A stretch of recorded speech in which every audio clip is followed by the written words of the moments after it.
দিন যতই যাচ্ছে ততই বন্ধুত্ব গাঢ় হচ্ছে তুর্কি প্রেসিডেন্ট রিসেপ তাইয়েপ এরদোয়ান আর সাবেক জার্মান ফুটবলার মেসুত ওজিলের।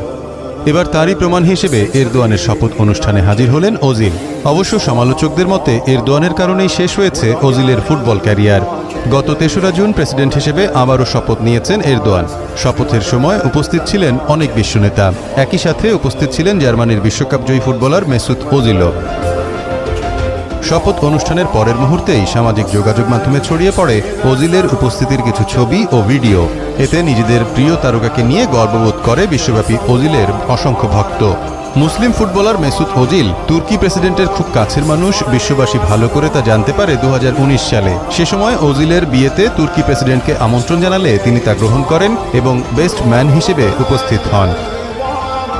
এরদোয়ানের সাথে অতি ঘনিষ্ঠতাই হুমকি হয়ে দাঁড়ায় ওজিলের জার্মান জাতীয় ফুটবল দলের ক্যারিয়ার।